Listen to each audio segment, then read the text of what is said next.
Hello everyone, welcome to the Ichimoku.co daily futures market review for the trading day ending Tuesday, December 16th. Firstly to gold futures, and here we've seen a fairly large ranging candle again for today's trading as it's completed.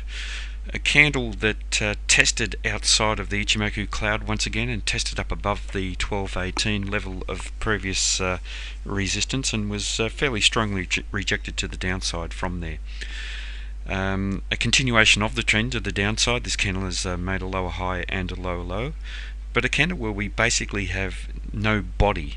The body of the previous candle was black, it was quite large, it reflected solid downside momentum, and with the market opening and closing around the same level, it means that that momentum in net terms between the open and the close is no longer in the market. Now what we've seen, however, is the market continuing to close down around the lows, suggesting that the sellers have still maintained control, but we do have the close from today above the close of the previous day. So it suggests that the buyers have found a small amount of keenness in closing up above the previous close. The very large shadow on the top of this body that's virtually non-existent represents very strong price rejection from above that 1218 level and from above the cloud.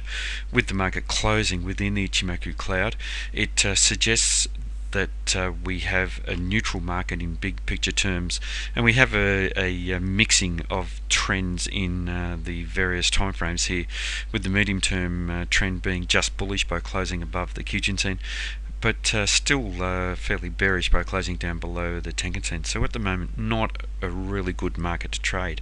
Now there is an opportunity here for the sellers, if they're strong enough, to trade outside of the Ichimoku cloud to the downside. But we have seen for today's trading once again the bottom of the cloud holding a support and the area just below the Kijun-sen holding a support. So the sellers will need to be strong enough to breach those two areas, and that's not going to be an easy task for them.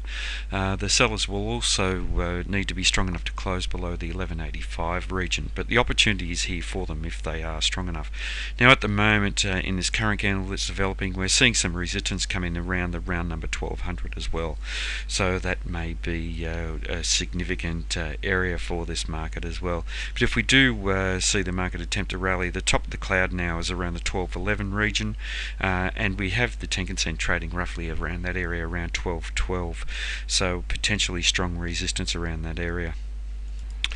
In terms of the bands with gold futures, and here we've seen the market testing outside of the upper band and being strongly rejected from above there today, but testing down to the lower band, and the lower band holding as support.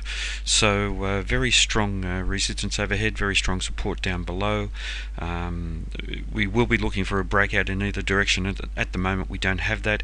We have the bands pointing sideways, so no clear direction here at the moment, and waiting for a breakout and confirmation as to direction. Moving next to NYMEX oil, and here we see a continuation of the trend to the downside, a candle that's making a lower high and a lower low, but an indecisive spinning top, almost doji type candle now developing, and that follows 1, 2, 3, 4 consecutive very large black body days, and it does suggest that a lot of this downside momentum that the sellers have developed over those past 4 days, and the control that they developed, has evaporated. It's no longer there in the market. The sellers have lost control, they've lost commitment, and we now have a very indecisive candle in this market, and it suggests that there is good potential for a change of trend to the upside.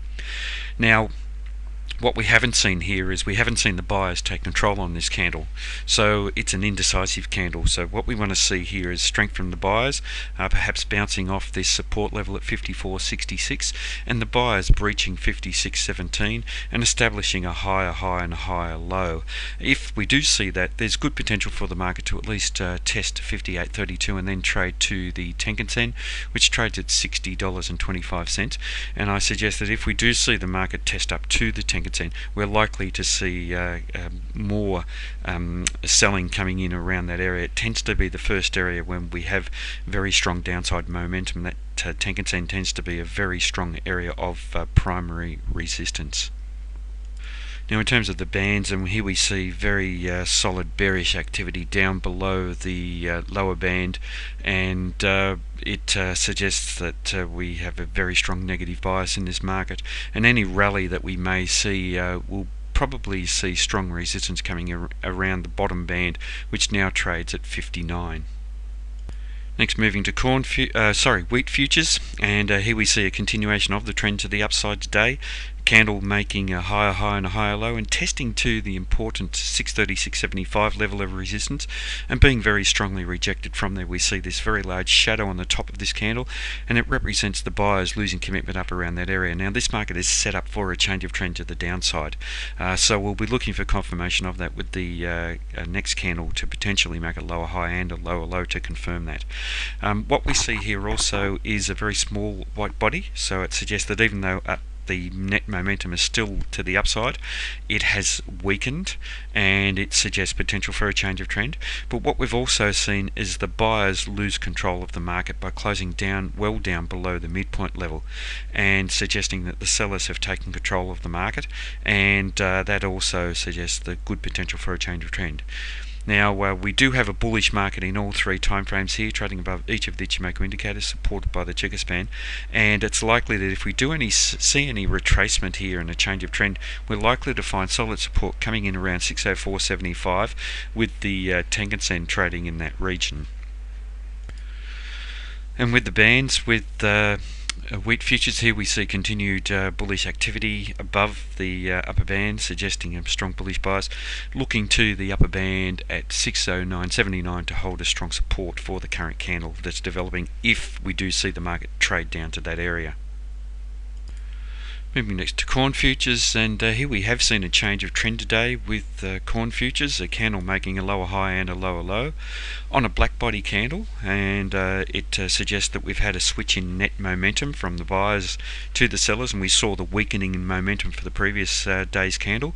We saw the indecisive spinning top type candle develop at the end of this strong uptrend, and we have had confirmation of that change of trend today, with the sellers taking control of the market away from neither side, which had control for the previous day's trading, and that was a shift in control away from the buyers from that day prior to that. But with the sellers taking control here, it does suggest that there is some potential for the trend to continue to the downside. And as we watch this new candle develop, we are seeing the 406.25 level, which was previous resistance, then support, now acting as resistance. So that's going to be an important area if we are going to see some buying attempt to come into the market. If the trend does continue to the downside, looking to the Tenkan Sen at 399.25 to hold as very strong support. The round number 400 is likely to hold as support as well. We do have a minor swing high around there, so it strengthens the amount of support in that region. And just looking at the bands, and here we see the market maintaining price activity up above the upper band, so it suggests that we still have a strong bullish bias. If we do see the market come off here, looking to the upper band at 401.89 to hold a support. Moving next to the US 30-year bonds, and here we see a continuation of the trend to the upside for today's trading. The market making a higher high and a higher low. The previous day's trading, we had a potential change of trend. We had an indecisive spinning top type candle following some very strong bullish candles where the buyers had maintained control for quite a few days. The introduction of the spinning top indecisive candle suggested that we should be on the lookout for a lower high and a lower low, and this highlights how important it is that we have to have confirmation of these changes of trends. We just don't act on these indecisive candles, we look for that lower high and lower low to form before acting on that, and here we've seen the market continue the trend to the upside, so no confirmation. Now with today's candle, we've seen a return of the fairly large white body candle, suggesting that the buyers have found some upside momentum in net terms once again, and in line with the bodies of the recent past, it suggests that the buyers have once again become quite strong. Now we have seen, however, the buyers lose commitment above the 146.12 level of resistance, and extending all the way up through to the 147 level and up to about 148.23 we have fairly strong resistance, but That doesn't mean that the market isn't necessarily going to trade up through those levels and close up above them. What it means is that we need to watch these areas, and here we see something of a significant event here today with the shadow on the top of this candle representing the buyers losing commitment at that 146.12 level. It does raise some doubt about the ability of the buyers to continue trading higher, so we will be on the lookout for a potential change of trend, but not really strong signals that we will see that change of trend. We still have seen the buyers close with control by closing between the midpoint level and the high, but not terribly strong control, so that does suggest that we may see some selling coming in. But this current candle has opened up between the or below the 146.12 level, but above the support at the 145.14 level, so we should be watching those areas quite closely.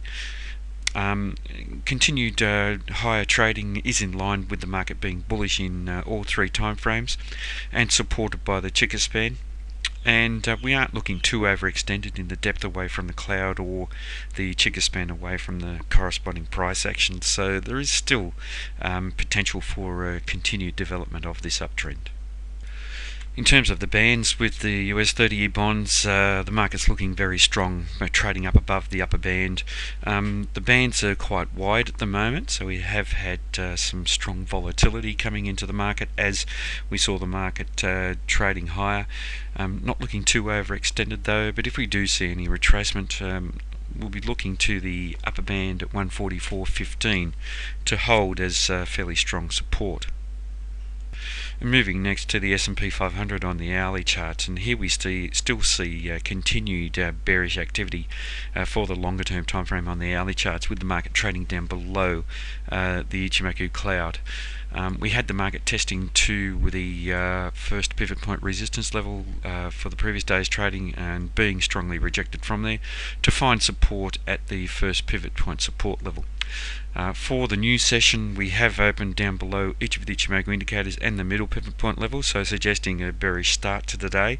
Our target here to the downside is the first support level at roughly 1948, and if we do see the market attempt to rally, we could find some strong resistance at the middle of the pivot point levels around 1979, which is very close to the Tenkan Sen indicator.